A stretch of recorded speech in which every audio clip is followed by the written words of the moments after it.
Tarot कार्ड्समध्ये 78 cards असतात हां. आणि त्या प्रत्येक चिन्हामध्ये, त्या चित्रामध्ये वेगवेगळ्या प्रकारचे सिग्नेचर्स तिथं आहेत आणि मग त्याचा अभ्यास करून प्रत्येकाच्या प्रश्नांची उत्तरं किंवा लोकांचं भविष्य सांगितलं जातं, तर त्याला टॅरो कार्ड रीडिंग असं म्हणतात. जे पिंडी आहे ते ब्रह्मांडी आहे.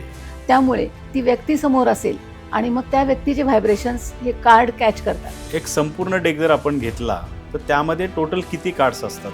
एक मेजर आर्काना म्हणतात. अर्काना हा शब्द आहे त्याच्यामध्ये. अच्छा. मेजर आर्काना आणि मायनर आर्काना. ही जी आहे हाय प्रिस्टेस, हां. हे जे कार्ड आहे ही टॅरोची दैवत आहे. जोडपं आलंय आणि आम्हाला मूल होईल का नाही असा प्रश्न जर असेल त्यांचा आणि त्यावेळेला जर हे कार्ड निघालं, हँगमॅनमध्ये तुम्ही मला विचारायला आलात एखादं तुमचं काम, मी आता नवीन एक प्रोजेक्ट चालू करायचा आहे, करू का मॅडम, त्यावेळेला हे एक टॉवरचं कार्ड.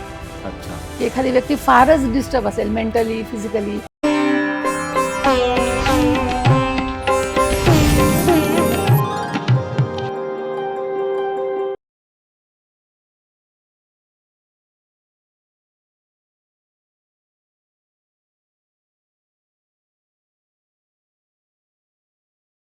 नमस्कार मंडळी, कसे आहात? मस्त मजेत ना? मित्रांनो, असंच मस्त राहण्यासाठी आणि आपल्या ज्ञानामध्ये भर घालण्यासाठी आजच्या पॉडकास्टमध्ये एका अशा बहुआयामी व्यक्तिमत्वाचे स्वागत करत आहोत, ज्यांनी अध्यात्म, विज्ञान आणि समाजसेवेचा त्रिवेणी संगम साधला आहे.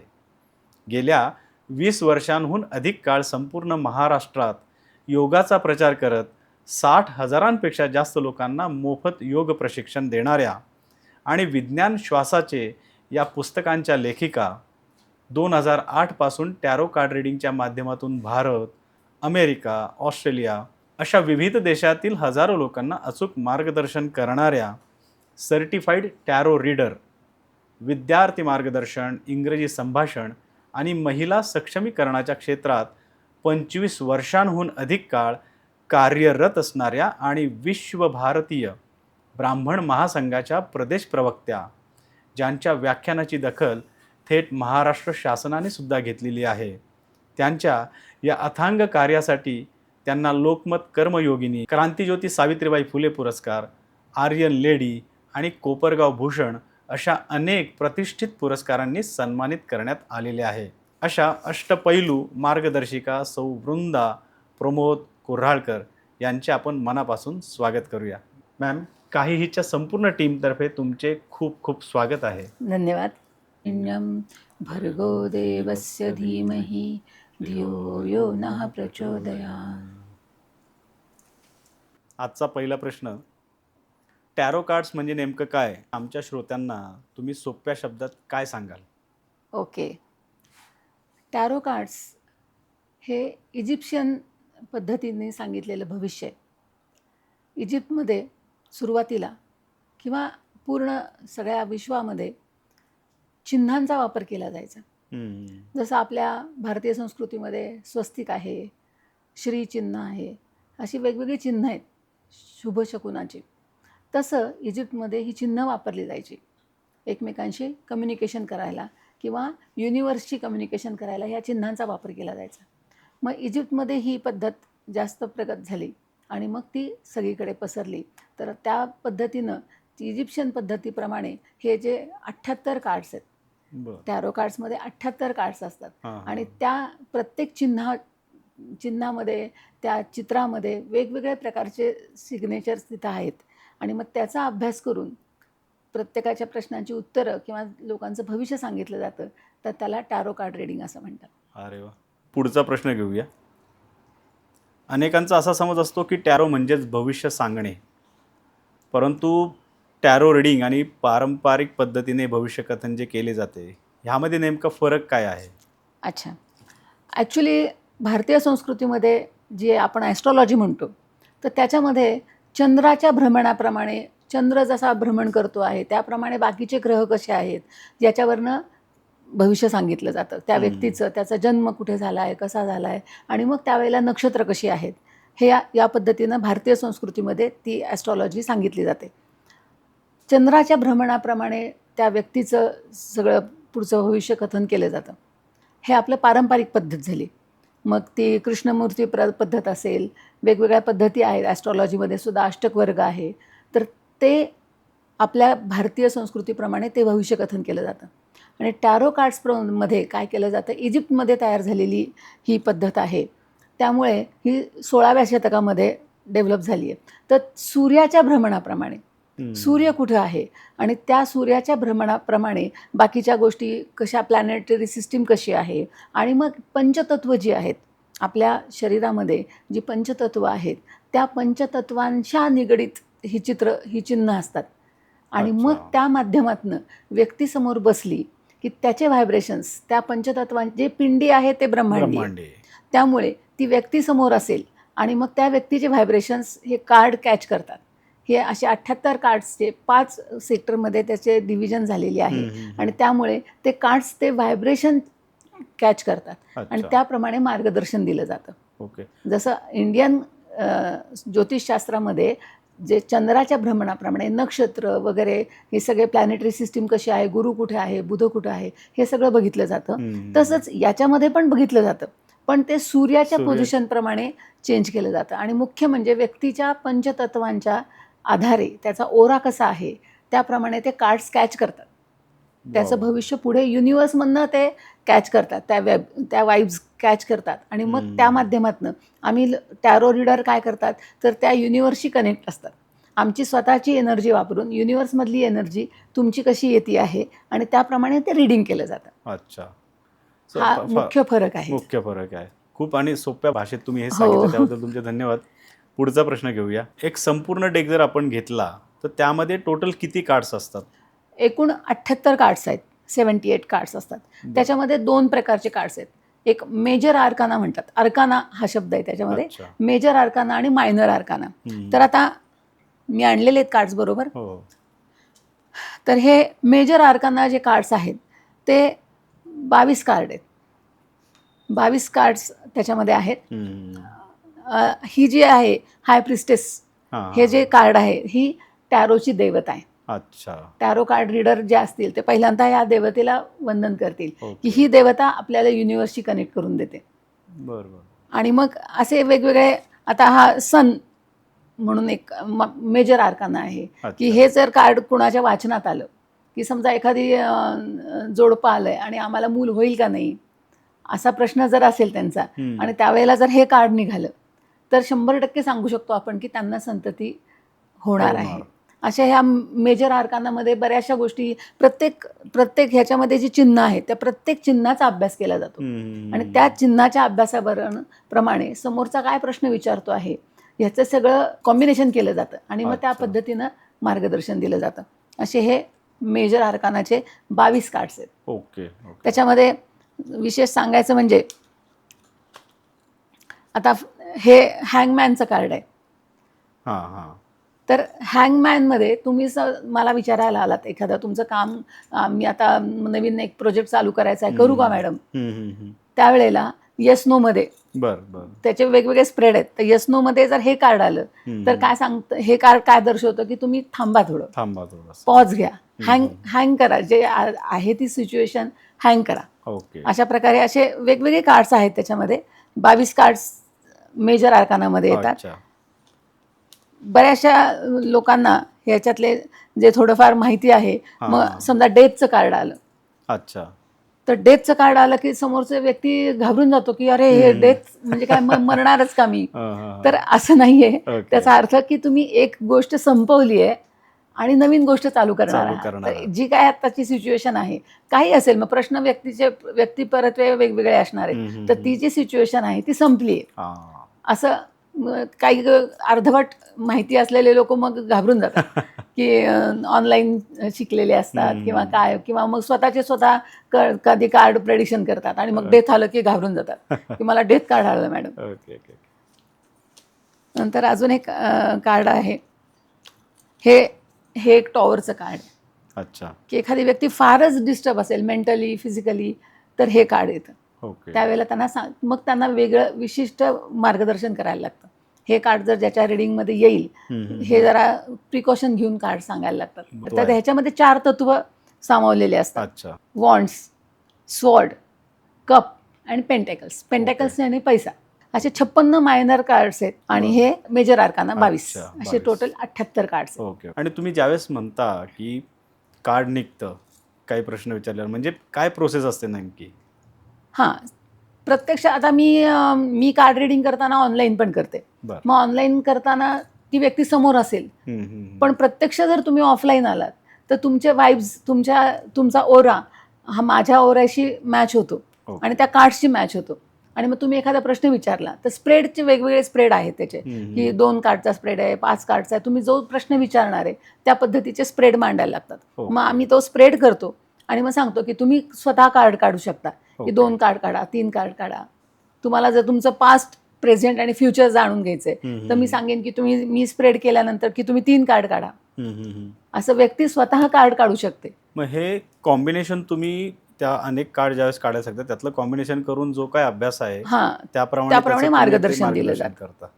वा वा, छान. आणि प्रत्येक नवीन प्रश्नाला नवीन स्प्रेड टाकायला लागतो. अच्छा. हां, म्हणजे प्रत्येक वेळेला शफल करायचं ओके. आणि एकदा शफल केलं आणि तुम्ही प्रश्न विचारत गेलात असं नाही. हां. प्रत्येक प्रश्नाच्या वेळेला शफल वेगळं करायचं आणि परत स्प्रेड करायचं.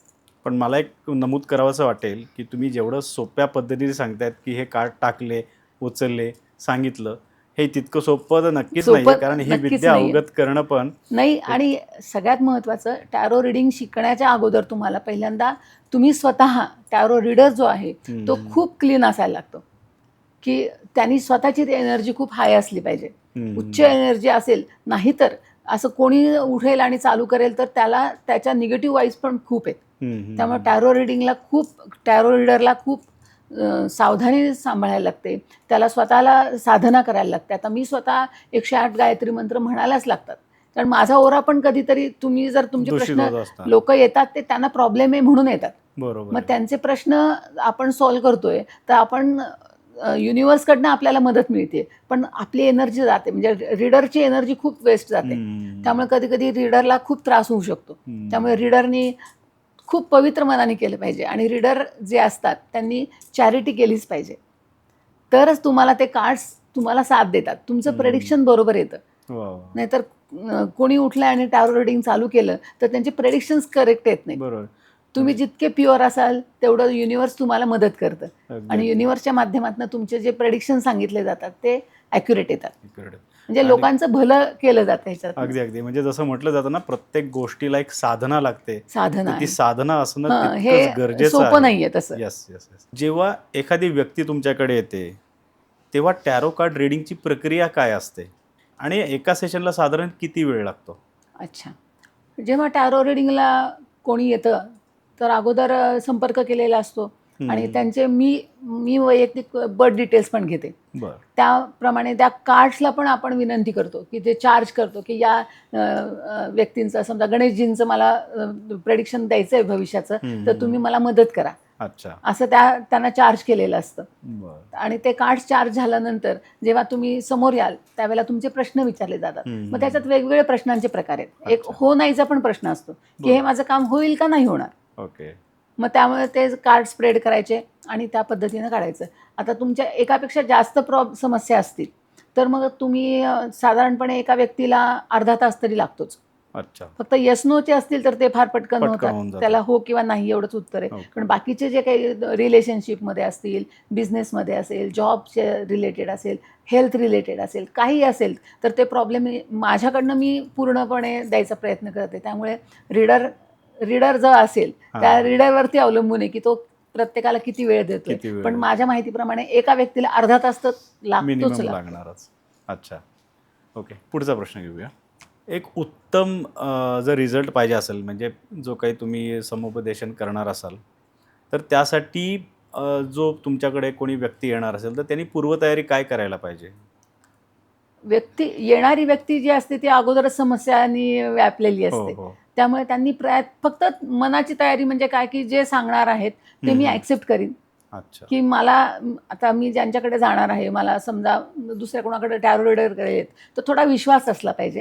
आणि मग तुम्हाला तुमचं सांगणं, त्यांनी सांगितलेलं तुम्हाला कितपत पटतं आहे, या पद्धतीनं तुम्हाला एखादं सोल्युशन मिळालं असेल तर तुमचा ॲक्सेप्टन्स असला पाहिजे, बरोबर. स्वीकार भावना असली पाहिजे. मला वाटतं ही भावना तितकीच महत्त्वाची, कारण आपण एखाद्या डॉक्टरकडे जरी गेलो, हो, तुमचा श्रद्धा फार महत्त्वाची श्रद्धा आहे. आणि तुमची त्यांच्यावर जो विश्वास असेल तर तुम्हाला रिझल्ट येतो. हो अनेक उदाहरणं आपण अशी पण पाहिलेली आहेत की एखादा गेलाय, मला ते डॉक्टरकडे गेलं ना बरं वाटतं. बरं वाटतं. मग भले अजून 4 डॉक्टरकडे फिरून आलं तरी त्याला ते तितकं वाटत नाही. तर मला वाटतं तीच भावना आणि तोच रूल पण इथे पण लागू अगदी होतो. अगदी तुमची श्रद्धा तेवढी असेल तर ते काम करून देतच. कारण शेवटी आफ्टर ऑल युनिव्हर्सच तुम्हाला मदत करते. आम्ही टॅरो रीडर, आम्ही फक्त माध्यम आहोत. येस. आमच्या हातात काही नाहीये, पण तुमची श्रद्धा काम करून देते या ठिकाणी. आणि अगदी मग ते खरं. रीडर पण तेवढाच पवित्र असला पाहिजे असलं की पाहिजे, त्याचं बरोबर. पण इंटेन्शन नुसता पैसा मिळवणं असं नसलं पाहिजे. त्या संदर्भात मी एक उदाहरण देते, श्रद्धा काय आहे ती. मागच्या 2 महिन्यापूर्वी एक मुलगी, तेजस्विनी नाव आहे, मी आता आडनाव सांगत नाही तिचं. हां, हां. तर तिचा मला फोन आला होता की मॅडम, टॅरो रीडिंग झालं होतं तिचं आणि तिला सांगितलं होतं की तुला जॉब मिळणार आहे. तर तिला एकाच वेळेला 3 ठिकाणी 3 कंपन्यांमधनं ऑफर आली. ऑफर आली. तर तिला TCSमध्येच करायचं होतं. तर तिने मला विचारलं की मॅडम मी कुठे जाऊ? हं, तर हं. म्हटलं तुझं TCSचं काम होणार आहे. हं, हं. त्यामुळे तू बाकीचा काही विचार करू नकोस. म्हणे नक्की का? म्हटलं हो. आणि मग तिने त्या 2 कंपन्यांची ऑफर नाकारली नाकारली. आणि TCSची वाट बघत बसली आणि मी तिला 29 तारीख सांगितली होती. मला अगदी आठवतंय की 29 मार्च तिला सांगितलं होतं आणि 29 मार्चच्या 28 मार्चपर्यंत तिचा मला फोन आला रात्री की मॅडम मला अजून काहीच आलं नाही TCSचं पण. हं, आणि हं. तुम्ही तर म्हणला होता 29 आणि माझ्या त्या 2 कंपन्यांचं मी ऑफर नाकारली आहे. माझं हं. होईल का काम नक्की? म्हटलं हं. तू काही काळजी करू नको, नक्की काम होणार आहे. आणि 29ला 11 वाजता तिचा मला फोन आला की मॅडम मला माझं काम झालंय, मला TCSचं ऑफर लेटर ऑफर आलं. आली. वाह, वाह, वाह! किती अगदी म्हणजे 2-3 महिन्यापूर्वीचीच गोष्ट आहे ही. पुण्यातच किती असते छान, ती. किती छान. म्हणजे पुढचं श्रद्धा किती काम करून हो, देते. आणि रीडिंग करताना रीडर परफेक्ट असेल, त्याची जर प्रेडिक्शनची जर त्याची एक्सपिरियन्स जास्त असेल. हं, आता मी हं. 2008 पासून टॅरो रीडिंग करते. बापरे! त्यामुळे आता 18 वर्ष झाली एक्सपर्टायझेशन, ऑलमोस्ट. मी असं गर्व करत नाहीये, पण जे प्रेडिक्शन आहे ते अभ्यास पूर्ण अजूनही मी अभ्यास चालू ठेवलेला आहे माझा. वाह! आणि तेच खरं मला वाटतं शिक्षण आणि तुम्ही त्या गोष्टीमध्ये नवनवीन गोष्टी ज्यावेळेस तुम्ही शिकत राहता तितकं तुम्ही चिरतरुण राहता आणि ते तुमच्या चेहऱ्यावर खरंच प्रतीत धन्यवाद. होत आहे. टॅरो कार्ड्सला प्रश्न विचारण्याची काही योग्य पद्धती कशी असावी? किंवा कुठला प्रश्न विचारावा, कुठला विचारू नये असं काही नियम आहेत का? नाही, असा नियम काही नाहीये, पण प्रश्न प्रिसाईज असला पाहिजे. म्हणजे कसा की अचूक विचारला पाहिजे, की मला जॉब मिळेल का नाही मिळेल? येस, त्याला नो. Yes, no. पण मला ह्या कंपनीत जॉब मिळेल का? किंवा मला माझं करिअर चालू करायचं आहे किंवा मला एखादा बिझनेस चालू करायचा आहे. तो नुसता बिझनेस चालू करायचा आहे असं असं वेग प्रश्न विचारला तर ते आन्सर परफेक्ट येत नाही. की मला समजा मार्केटिंगमध्ये बिझनेस करायचा आहे. तर मी मार्केटिंगमध्ये बिझनेस करू का मला बाकीचे इतर कुठले आहेत जे ऑप्शन्स असे अचूक विचारले पाहिजे. अचूक म्हणजे ॲटलीस्ट पर्याय तरी असले हां, पाहिजे. की पर्याय 1, समजा 2 आता असं. शाळा कॉलेजेसमधनं आता नोकरी मिळते, इंटरव्ह्यू होत आहेत. तर मी कोणत्या कॉलेजमध्ये नोकरी करू? हां, मला हां. 2-3 ऑफर आलेले आहेत. तर मी ओके. या कॉलेजमध्ये जाऊ का, त्या कॉलेजमध्ये जाऊ का, अशी नावं आली पाहिजेत. हां. असं अचूक प्रश्न विचारला तर उत्तरं पण एकदम तुम्हाला परफेक्ट मिळतात. असं वेग प्रश्न विचारला की त्याचे आन्सर्स मग व्हेरिड येतात. की सदा लग्नाच्या संदर्भात बरेच लोक माझ्याकडे येतात. की समजा मुलाचं लग्न आहे, तर मुलगी आम्हाला कुठली करावी? हां, का आम्हाला भारतातली करायची का भारताबाहेरची करायची? मग मी भारतात नुसतं असं म्हणत नाही, नुसतं भारत म्हणू नका. मग तुम्हाला कोणत्या एरियातली पाहिजे? तुम्ही असं प्रिसाईज करा आणि त्याप्रमाणे स्प्रेड करा. मग ती उत्तरं अचूक मिळतात. ओके. म्हणजे फार महत्त्वाची माहिती दिलीत तुम्ही. हो. कारण जर नेक्स्ट टाईम तुमचा आपला पॉडकास्ट बघितल्यानंतर लोकं ज्यावेळेस तुम्हाला कॉन्टॅक्ट करतील, त्यावेळेस नक्कीच ते ह्या तयारीने हो. येतील आणि ते त्यांच्यासाठी महत्त्वाचं असू शकतं. जेव्हा एखादी व्यक्ती कार्ड सिलेक्ट करते, तर त्याच्या मागे कुठली ऊर्जा, कुठलं तत्त्व कार्य करत असतं का? हो, कारण त्याची पंचतत्व आहेत ना, त्यामुळे त्याचा ओरा कसा आहे, की तो जर खूप दुःखी आहे, समजा एखादा मुलगा आहे आणि त्याचं लग्न होऊन 2-3 वर्षात डिव्होर्स मॅटर आलाय आणि तो मुलगा जर आला माझ्याकडे, तर तो ऑलरेडी खचलेला असतो. मग त्यावेळेला मी त्याचा ओरा क्लीन करते आणि मग त्याला प्रश्न विचारायला सांगते. मग ते अचूक उत्तरं मिळतात. नाहीतर मग ऑलरेडी डिप्रेशनमध्ये लोकं दुःखात असतात, त्रासात असतात. मग ती कार्ड्स, मग ते सगळं ते शेअर करतात, ते इमोशन्स. कारण हा इमोशनचा खूप मोठा भाग आहे त्याच्यामध्ये. कारण आपलं सोलर प्लेक्सिस जे आहे, आपल्या हृदयाच्या खाली एक चक्र आहे, सोलर प्लेक्सिस म्हणून. तर तिथनं आपल्या इमोशन्स क्रिएट होतात आणि मग जे त्रासात असतात ते, जेव्हा आपण समजा आजारी आहोत, तर डॉक्टरांकडे आपले जास्त सगळं सांगितलं जातं, हे होतंय, ते होतंय. तसं आमच्याकडे येणारी व्यक्ती ही खूप आमच्याशी मोकळेपणाने आणि इमोशनली जास्त वीक ठरते त्यावेळेला. पण मग त्याच्यासाठी मग त्यांना त्यांचा ओरा क्लीन करायचा. त्यांच्या नकळत होतो. तो ओरा क्लीन झाल्यावरती मग प्रश्न, मग अशा वेळेला मी काय करते, की तुम्ही नका कार्ड्स काढू. मग ते कार्ड्स मी काढते आणि हां, मग हां. त्याप्रमाणे प्रेडिक्शन दिलं जातं. अच्छा, व्हेरी नाईस. त्यामुळे समोरच्याच्या टेलिपॅथीचा पण अभ्यास करायला लागतो हो आम्हाला. हो हो. सगळ्यात महत्त्वाचं, आता मी योगाभ्यास करते, मी योगावरती पुस्तकं पण लिहिलेली आहेत. त्यामुळे काय होतं की चक्रांचा अभ्यास आहे. मग प्रत्येक व्यक्ती जी आहे त्याच्यामध्ये 7 चक्र आहेत. तर ती चक्र कुठेतरी बाधित झालेली असतील, एखादा खूप आर्थिकदृष्ट्या खूप अडचणीत आलेला आहे, तर त्याचं स्कॅनिंग केलं जातं. म्हणजे स्कॅनिंग होतं माझ्याकडनं आणि मग त्याला अर्थचक्र त्याचा खराब आहे, मग पेंटॅकल्सला विनंती केली जाते की यांना असे असे आर्थिक समस्या आहेत, तर हे कसे बाहेर येऊ शकतात त्याच्यातनं. त्यामुळे चक्र थेरपी, कलर थेरपी, न्यूमरॉलॉजी हे सगळं यूज करून मी टॅरो रिडिंग करते. नुसतं टॅरो रिडिंग असं प्लेन होत नाही. त्यामुळे त्याच्याबरोबर ह्याची जोड असल्या कारणानं प्रेडिक्शन जे अचूक पद्धतीनं केलं जातं आणि योग्य मार्गदर्शन मिळतं. आणि तेच तुमचं वैशिष्ट्य आहे आणि त्यामुळेच लोकांमध्ये तुम्ही जितक्या फेमस आहात आणि अचूक मार्गदर्शन मिळतं आणि लोक फार अगदी घरचे व्यक्ती असल्यासारखं तुमच्याकडे येतात आणि सगळं सुख दुःख तुमच्याकडे मोकळे करतात. हे त्याचंच एक प्रतीत आहे. ही एक सेवाच आहे. सेवाच. हा सेवाभाव तुम्ही दाखवता म्हणून, कारण प्रत्येकजण तुम्ही म्हणता तसं की काही वेळेस फक्त पैशाच्यासाठी जे गोष्ट करतात त्यात त्यांना तितका तो रिझल्ट रिझल्ट मिळतच नाही. तुमचे भाव शेवटी ही ईश्वर सेवा, मानव सेवा हीच ईश्वर सेवा. त्यामुळे एखादा जो दुःखी आहे, एखादा जर प्रॉब्लेममध्ये, त्याला आपल्या आणि ज्ञान दिलंय, आपल्याला नॉलेज दिलंय, ते युनिव्हर्सने दिलेलं आहे. तर त्याचा वापर करून जर आपण माध्यम बनलो आणि समोरच्याचा जर त्रास थोडा कमी झाला, तर ते जे दुवा आहेत ते कायमस्वरूपी आपल्याला मिळतात आणि परमेश्वराचा आशीर्वाद तर आहेच. टॅरो रिडिंगमध्ये स्प्रेड म्हणजे काय आणि त्याचे किती प्रकार आहेत? अच्छा, स्प्रेडचे तसे 9 प्रकारचे स्प्रेड असतात. पहिल्यांदा एक स्प्रेड असा आहे की हो किंवा नाही एवढीच उत्तर असतात.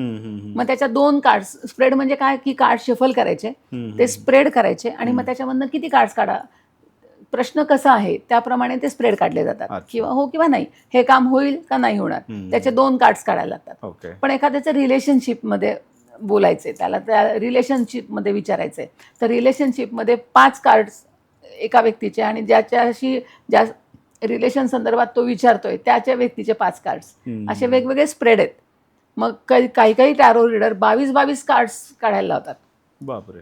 म्हणजे जास्त अजून अचूक यायला. पण मी माझ्या दृष्टीने 7 स्प्रेडपर्यंत एकदम परफेक्शन येतं आपल्याला. रिलेशनशिप जसा प्रश्न आहे तसे स्प्रेड बदलतात. सगळ्यात जास्त तुमच्याकडे रिलेशनशिपसाठी येतात का? असं नाही आहे, रिलेशनशिपसाठी येतात, करिअरसाठी येतात, लग्नाच्या संदर्भातले बरेचसे जण आहेत. अच्छा. फॅमिलीमध्ये प्रॉब्लेम आहेत असे येतात.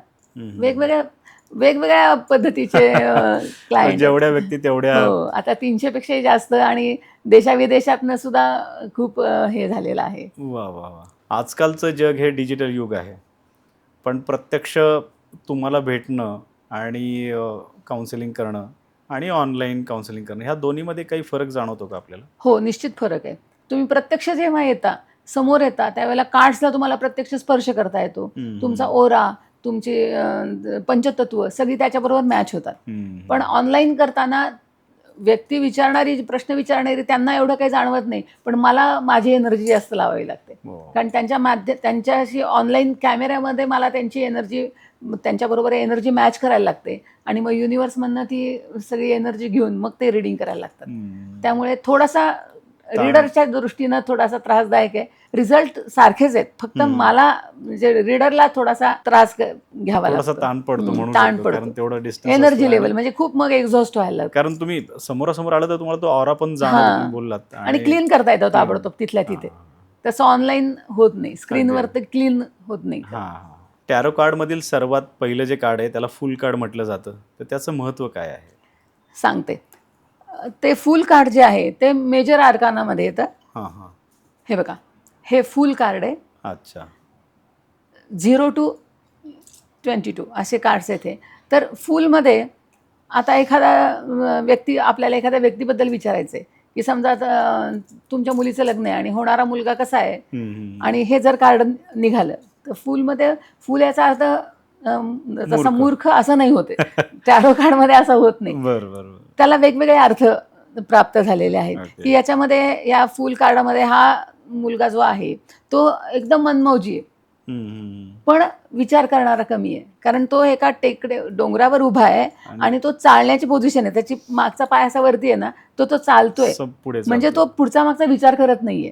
एखादी ऍक्शन घ्यायची आहे तर काहीच न बघता तो डायरेक्ट उडी मारतोय, मग त्याच्यातनं नुकसान होऊ शकतं त्याचं. पण मनमौजी आहे, असा आनंदी दिसतोय तो, म्हणजे त्याची फिकीर नाहीये कशाची एकदम.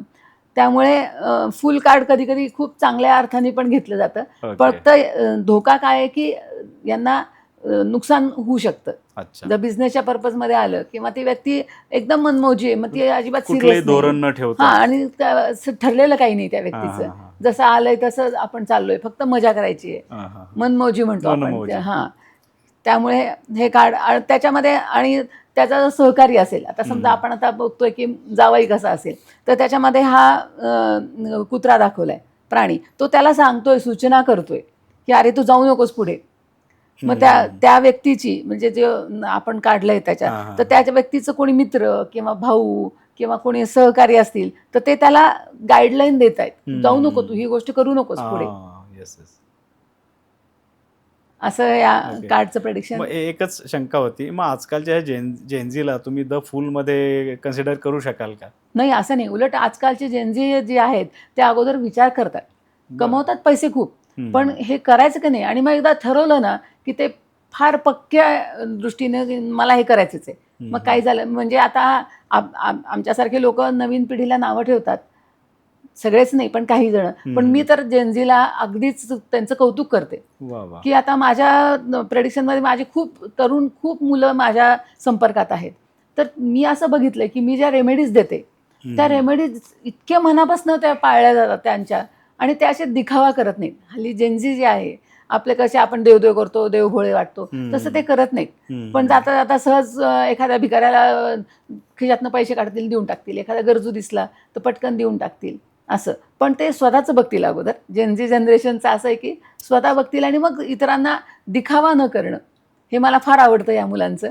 वा वा, मला माझ्या संपर्कात आलेल्यापैकी तुम्ही प्रथम आहात की जेनझीबद्दल खूप पॉझिटिव्ह आणि आशेने पाहताय. नाही, अगदी खूप चांगलं लक्षण आहे. कारण मी आता कॉलेजमध्ये प्रोफेसर आहे, मी बघते सगळी मुलं, तर मला त्यांचं फक्त डायरेक्शन त्यांना एकदा मिळाली ना, जर थॉट प्रोसेस जर मिळाली तर ती त्यांच्यासारखी मुलं नाही आहेत. कारण ऑलरेडी जशी पिढी पुढे जाईल तशी बुद्धिमत्ता जास्त स्ट्रॉंग आहे, आणि डिजिटलवर तर आपण सगळ्या ॲक्सेसिबिलिटी खूप आहेत, त्याचा योग्य वापर केला तर जेनझी सारखी मुलं नाहीत. हो, म्हणजे येणारी प्रत्येक पिढी ही प्रगत मेंदू असणार घेऊन जन्माला येते, त्यापैकी ही जेनझीची आता ही बरोबर आहे. फक्त त्यांना डायरेक्शन मिळालं पाहिजे, डायरेक्शन चांगली मिळाली पाहिजे. येस. द मॅजिशियन आणि द हाय प्रिस्टेस या कार्डचे काय महत्त्व आहे? अच्छा, अगोदर हाय प्रिस्टेसबद्दल सांगू आपण. हो. ही हाय प्रिस्टेस जी आहे कार्ड्स, ही टॅरो कार्डची देवता आहे. जसं प्रत्येक आपण जसे गणपती आहे बुद्धीची देवता आहे, तसं लक्ष्मी जशी आहे, आपण लक्ष्मीला धन देणारी म्हणतो, तसं या कार्ड्स अख्ख्या टॅरो रिडिंगमधले जे सगळे कार्ड्स आहेत ते युनिवर्समधनं आपल्यापर्यंत त्याचे रिडिंग किंवा त्याचे व्हायब्रेशन पोहोचवणारी ही देवता आहे. त्यामुळे प्रत्येक टॅरो रीडर पहिल्यांदा या देवतेलाच नमन करेल, वंदन करेल आणि रिक्वेस्ट करेल, विनंती की तू आम्हाला मदत कर, की आम्हाला जे काही प्रेडिक्शन करायचं आहे त्याच्यासाठी तू मला मदत कर. युनिवर्समधनं जे काही मला मिळणार आहेत व्हायब्रेशन ते आणणारी ही देवता आहे हाय प्रिस्टेस. ओके. आणि हे जर कार्ड कोणाच्या व्यक्ती म्हणून रिडिंगमध्ये आलं की ही व्यक्ती कशी आहे आणि हाय प्रिस्टेस निघाली तर समजून घ्यायचं की ती अतिशय शांत, बॅलन्स्ड अशी व्यक्ती असणार आहे. मग आत्ताचं जर सेलिब्रिटी म्हणजे आत्ता जे आपण आजूबाजूला समाजात पाहतो त्यातलं एखादं उदाहरण जर द्यायचं झालं तर कुठली व्यक्ती त्या ह्याच्यात बसते? सुधा मूर्ती. कारण हाय प्रिस्टेस म्हणजे फक्त देवदेव किंवा अशी शांत नाहीये, ऍक्टिव्ह पण आहे. ती तुम्हाला एनर्जी युनिवर्समधनं देतीये. जसं सुधा मूर्ती जे काही त्यांना येतंय, मिळालंय ते लोकांना देत आहेत, आणि नेचर आनंदी आहेत, शांत आहेत, की असं हे पाहिजे असं नाहीये, आणि लोकांचं चांगलं कसं होईल हे बघितलं जातं. त्यामुळे मी सुधा मूर्तींना ही उपमा देऊ शकते. आणि तुम्ही खूप उत्तम उदाहरण घेतलं, थँक्यू. कारण त्या माझ्या ज्या आयडियल काही 4-5 लोक आहेत त्यापैकी त्यांचा एक नंबर त्यामध्ये लागतो. माझ्या पण खूप आयडियल आहेत त्या. कारण त्यांचं वागणं, मी त्यांचं सामाजिक कार्यसुद्धा बघितलेलं आहे, खूप जवळनं पाहिलं असं म्हणू शकतो आणि त्यांची काही पुस्तकं आहेत ती पण वाचली, त्यातनं त्यांचं खरंच चरित्र कळतं, त्यांचा स्वभाव कळतो. बरोबर आहे. इतक्या करोडोच्या मालकीण आहेत, करोडो काय अब्जोच्या मालकीण आहेत. त्यांचं राहणीमान इतकं मला ते आकर्षित करतं, इतकं साधे राहणीमान आहे. खरंय. तर मला वाटतं सगळ्यांनी आदर्श घेण्यासारखं अगदी आहे. अगदी. द मॅजिशियन हे कार्ड आहे की ओके. एखाद्याच्या जीवनामध्ये ड्रास्टिक चेंज होणार असेल की त्याला पण कल्पना नाहीये.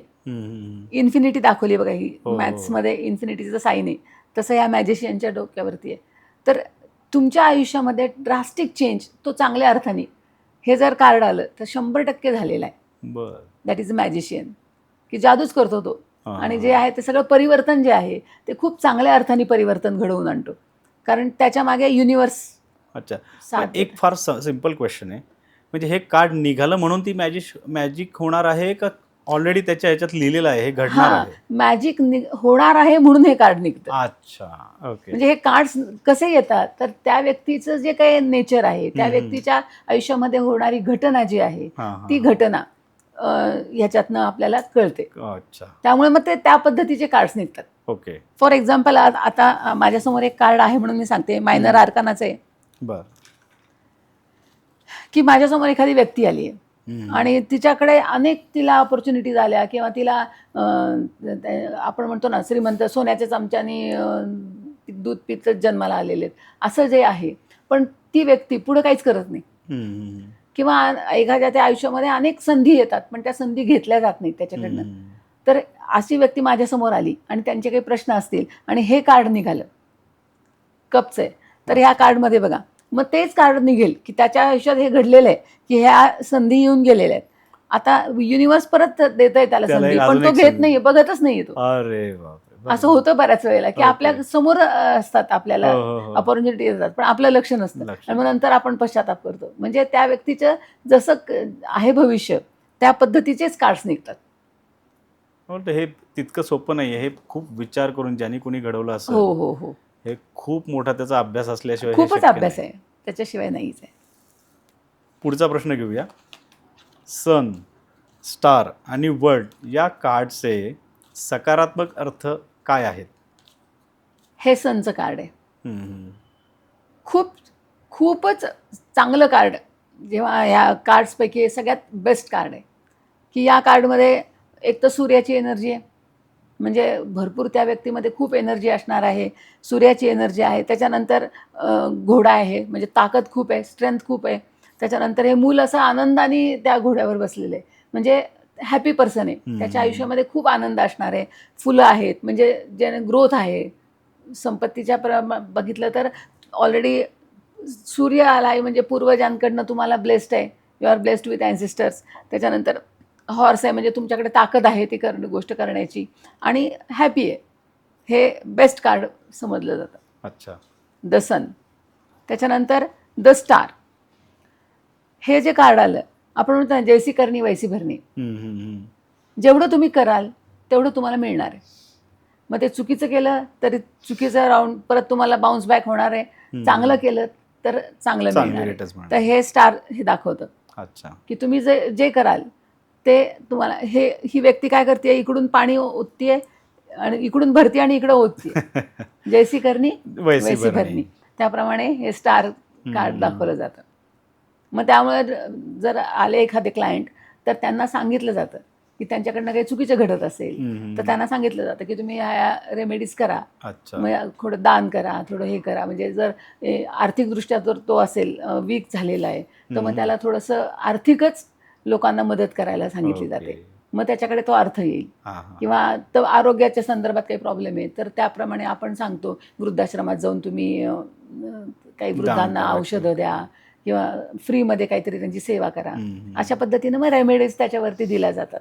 या स्टार्स कार्डवरनं सांगितलं जातं. आणि द वर्ल्ड कार्ड आहे, तर हे कार्ड जेव्हा रिडिंगमध्ये येतं त्यावेळेला त्या व्यक्तीचं जे नशीब आहे, त्याचं प्रारब्ध आहे. अच्छा. ह्या वर्ल्ड कालमध्ये की तुला इथंच फिरायचं जे काय आहे ते, त्यामुळे तुला हे भोगायचंच आहे. अच्छा. त्याच्या पलीकडे तुला या रेमेडी देता येत नाही.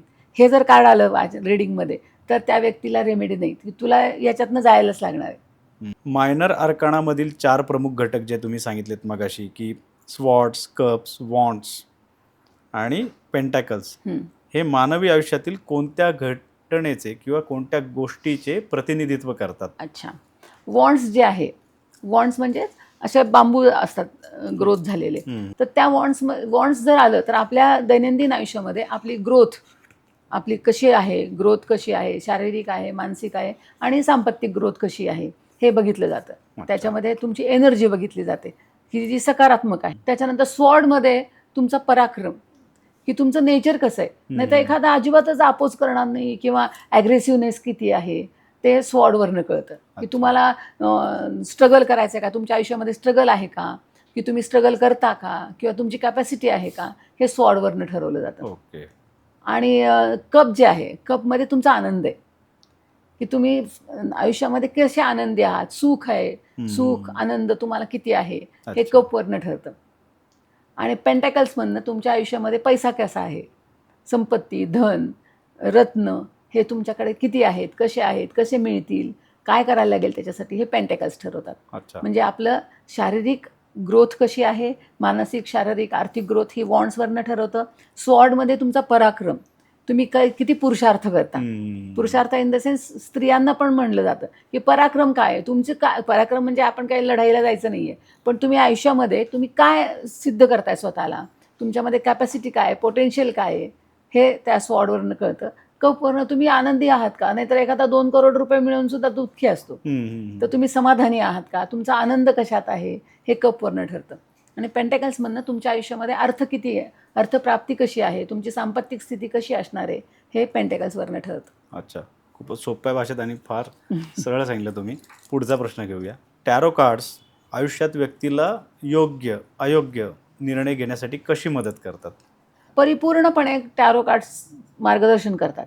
तुमचं लाईफ तुम्ही कोणत्याही वयोगटाचे असलात तरी तुम्हाला पुढचं मार्गदर्शन कसं आहे, की मी काय करावं, कसं करावं, किंवा आत्ता जे मी काय करतो आहे त्याच्यात काही चुकतोय का, किंवा एखादा विद्यार्थी मुलगा शिकतोय, शिक्षण घेतोय, तर तो 10वी नंतर तो कुठल्या क्षेत्रामध्ये त्याला यश मिळेल किंवा त्यांनी काय करायला हवं, हे सगळं प्रत्येक व्यक्तिपरत्वे प्रत्येक व्यक्तीला मार्गदर्शन मिळू शकतं. अगदी एज ऑफ 60 सुद्धा. माझ्याकडे एक उद्योजक आले होते, अनुभव सांगते, त्यांचं 65 वय आहे, त्यांची फॅक्टरीज वगैरे आहेत आणि ते ॲनिमल फीड बनवतात. तर त्यांनी मला विचारलं होतं की मला परदेशात करता येईल का, हे माझं एक्सपोर्ट करता येईल का. तर मी त्यांना सांगितलं होतं की तुम्ही दुबई, ऑस्ट्रेलिया आणि रशिया या 3 देशांमध्ये तुमचं प्रोडक्ट खूप चांगलं चालणार आहे. आणि आत्ता एकदम बूममध्ये आहे त्यांचं प्रोडक्शन आणि 100% एक्सपोर्ट करतात, की जिथं ॲनिमल फीड बनवलं जातं, म्हणजे दुग्धजन्य पदार्थ वगैरे जिथं आहेत ज्या देशांमध्ये. त्यामुळे एज लिमिट करत नाही, संपूर्ण मार्गदर्शन या टॅरो रीडिंगमध्ये केलं जातं. असे अजून काही किस्से असतील तर आम्हाला खरंच खूप ऐकायला आवडेल. आता माझ्या घरातलंच उदाहरण सांगते.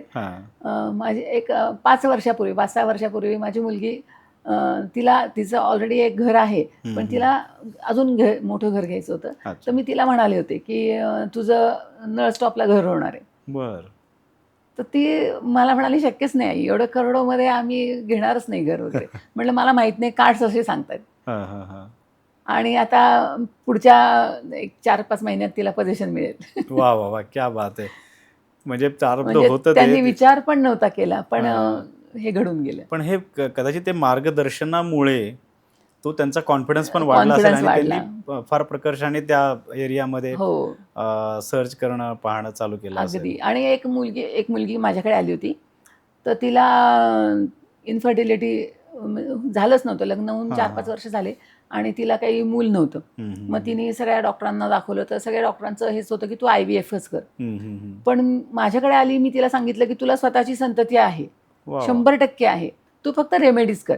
मी ज्या छोट्या छोट्या रेमेडीज असतात, काही खूप असं त्याचं काही अवडंबर नसतं की खूप पूजा पाठ केलेत आणि असं करा, असं काही नाही, खर्चिक पण जास्त नसतात, अशा छोट्या छोट्या रेमेडीज आहेत, त्या तिला सांगितल्या आणि तिने मनापासून केल्या आणि आता तिचा मुलगा 4 वर्षाचा आहे. वा वा वा, किती छान. म्हणजे जिला IVF नंतरच्या ज्या प्रक्रियेमध्ये, ज्या वेदनेमध्ये न जाऊ देता तिचा जो तुम्ही कॉन्फिडन्स वाढवला, त्यामुळेच कदाचित ती आता, कारण ती पूर्ण खचून गेली होती, दोघं नवरा बायको पार खचून गेले होते की नाही जाता, आम्हाला पण हवं आहे, पण आता IVFचा खर्च आणि त्याच्या सक्सेस रेट नाही. ते 2-3 मास्टर्स होते डॉक्टर, त्यांनी हे केलं होतं. वा वा, पण आज आहे, 4 वर्षाचा मुलगा आहे तिचा. किती छान, वा वा. पुढचा प्रश्न घेऊया. हो. प्रेमसंबंध आणि नातेसंबंधांमध्ये योग्य दिशा मिळवण्यासाठी टॅरो कसे मदत करतात? 100% करतात.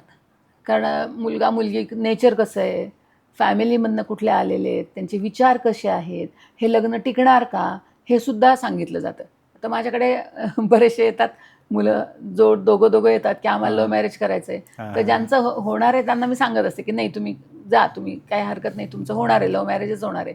पण ज्यांचं नाही, त्यांना मी स्ट्रिक्टली सांगते की तुम्ही प्रयत्नच करू नका. ह्याच्यातनं काही सक्सेस होणार नाही आहे. तुम्हाला पार्टनर दुसराच बघावा लागणार आहे. आणि हां. जर तुम्ही बंड करून जर केलंच तर ते काही सक्सेस होणार नाही. म्हणजे ह्या केसमध्ये आता आपली परंपरागत जी पद्धत आहे भारतामध्ये, की तुम्ही पत्रिका जुळवणे, जन्मतारीख काढणे, तर ह्यासुद्धा ह्या टॅरो कार्डमध्ये लागतात की कसं आहे टॅरो प्रोसिजर? कार्डमध्ये व्यक्ती कळते. अच्छा. व्यक्ती, त्या व्यक्तीचं नेचर कसं आहे, स्वभावाने कशी आहे, हम्म. परत तिचं भविष्य कसं आहे, की तिची आर्थिक संपत्ती स्थिती कशी आहे, शारीरिक स्थिती कशी आहे, हे समजलं जातं. मग एखाद्या व्यक्तीला जर त्यांची जन्मतारीख, काही काही वेळेस मी पाहिलेलं आहे की त्यांना जन्मतारीख कदाचित माहीत असेल, परंतु वेळ अचूक माहीत नसती, जी आपल्या भारतीय पद्धतीमध्ये पद्धतीमध्ये ती फार लागतेच. गरजेची हो. असते. तर त्या केसमध्ये टॅरो कार्डकडे त्यांनी जर मार्गदर्शन घेतलं ते अगदीच. कारण त्या कार्ड्स पूर्ण आपल्याला त्या व्यक्तीचे डायरेक्ट व्यक्तीच्या पंचतत्वांशी जोडले जातात. त्यामुळे मग वेळ काळ याचा काही संबंध, काही हो. गरज पडत नाही. खूप महत्त्वाचा मुद्दा हो. तुम्ही सांगितलात आता, आणि कदाचित असे काही व्यक्ती असतील ते नक्कीच तुम्हाला आहेत ना, कॉन्टॅक्ट खूप करतील. जण आहेत की ज्यांना माहित नाही वेळ, हो, हो, हो. किंवा असं काहींना जन्मतारीख माहित नाही. पूर्वीचे लोक काही हो. एवढे टिप्पण ठेवायचे हां, नाही. म्हणजे माझ्या सासऱ्यांचंच उदाहरण जर हो. द्यायचं झालं ना, तर ते नेहमी सांगतात, की ज्यावेळेस तो पूर येऊन गेला होता, त्या काळात माझा हो, जन्म असं झाला होता. काहीतरी सांगतात. आणि मग तारीख द्यायची म्हणून ती 1 जूनमध्ये, मला वाटतं 1 जूनला 1 निम्मा जूनला भारत खूप तेव्हाच जन्म जणांची. झालेला असावा. तर त्यापैकी त्यांची एक हो. तारीख तशीच आहे. पण मग कार्ड्सला तसं काही आवश्यकता नाही गरज पडत. नाही. कार्ड्स डायरेक्ट त्या व्यक्तीच्या पंचतत्वांशी जोडले जातात. मग अशा व्यक्तींनी ऑफलाईन यायचं. अच्छा. ऑनलाईन त्यांचं एवढं प्रेडिक्शन नाही अचूक होणार ठरत अचूक. नाही. कारण अच्छा. टॅरो रीडिंग दरम्यान आरोग्य किंवा मृत्यूबाबत थेट भविष्यवाणी करणे योग्य आहे का? सांगतच नसतात. कोणतेच, म्हणजे कोणतेही ज्योतिषशास्त्र कोणीच सांगणार नाही तुम्हाला मृत्यूची तारीख काय आहे ते. पण अंदाज आलेला असतो. अच्छा. पण मग त्या समोरच्या व्यक्तीला डायरेक्ट न सांगता थोडंसं आडमार्गाने सांगायला लागतं की तब्येत थोडी क्रिटिकल आहे, थोडी काळजी घ्या, थोडं असं करा. असं डायरेक्ट तर सांगता येत नाही, पण आम्हाला थोडाफार अंदाज आलेला असतो. पण मग समोरच्या व्यक्तीला नाही सांगितलं अयोग्यच जात. आहे ते. बरोबर आहे. सांगायचंच नसतं, आणि फक्त थोडी हिंट द्यायची हां. की काळजी घ्यावी लागेल, असं करायला लागेल असं. टॅरो रीडिंगमध्ये क्लायंटच्या गोपनीयतेचे किती महत्त्व आहे? 100% क्लायंटची गोपनीयता फार महत्त्वाची आहे, आणि ते टॅरो कार्ड रीडरनी सांभाळलंच पाहिजे. कितीही व्यक्ती जवळची असेल, कितीही काही असेल, जर तिची इच्छा असेल. मी आता जे तुम्हाला 2-3 उदाहरणं दिली, तर त्या मुलींना त्यांनी मला लेखी फीडबॅक पाठवलेत, म्हणून मी त्यांचं आता उल्लेख केला. अदरवाईज कितीही मोठी लोकं आले, कितीही कोणी आले, जवळचे असतील, तरीसुद्धा त्यांचं रीडिंग काय आहे हे सांगायचंच नसतं. चांगलं वाईट काही जरी असेल तरी, कारण ती व्यक्ती आपल्याशी सगळं त्याचं गोपनीयता जी काय आहे ती आपल्याला सांगत असते, आणि आपण जर दुसऱ्यांना कुणाला सांगितलं तर ते टॅरो कार्ड रीडर तो योग्य नाहीच आहे. त्यामुळे माझ्याकडे येणारे क्लायंट जरी नवरा बायको असतील तरी मी विचारते की ह्यांना सांगणार आहे ते तुम्हाला चालणार आहे का? यांचं रीडिंग मी करते ते यांच्यासमोर केलं तर चालेल का? नाहीतर मग वेगवेगळे या. अच्छा. एका कुटुंबातले असतील तरी सुद्धा मी विचारून घेते की मी यांचं प्रेडिक्शन सांगते ते तुम्हाला ऐकलं तर चालणार आहे का? नाहीतर मग आपण प्रायव्हेटमध्ये घेऊ. असं अनेकांचा असा समज असतो की टॅरो कार्ड म्हणजे एक प्रकारची काळी जादू किंवा जादूटोणा आहे. तर टॅरो म्हणजे जादूटोणा आहे का? नाही.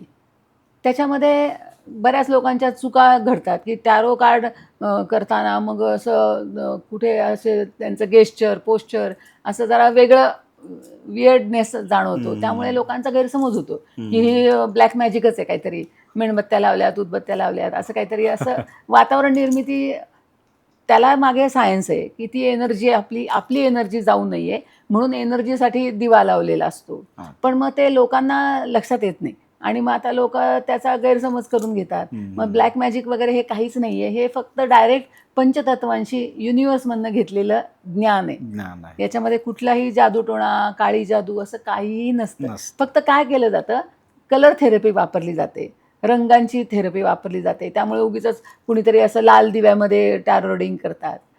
ते लोकांचे त्याच्यामुळे गैरसमज होतात. मला वाटतं एक फार महत्त्वाचा कुतूहलाचा प्रश्न आहे मला सुरुवातीपासूनच, की तुम्ही ह्या क्षेत्रात कसे आलात? तुम्हाला काय मोटिवेशन होतं की टॅरो कार्ड रीड करावं आणि भविष्य सांगावं?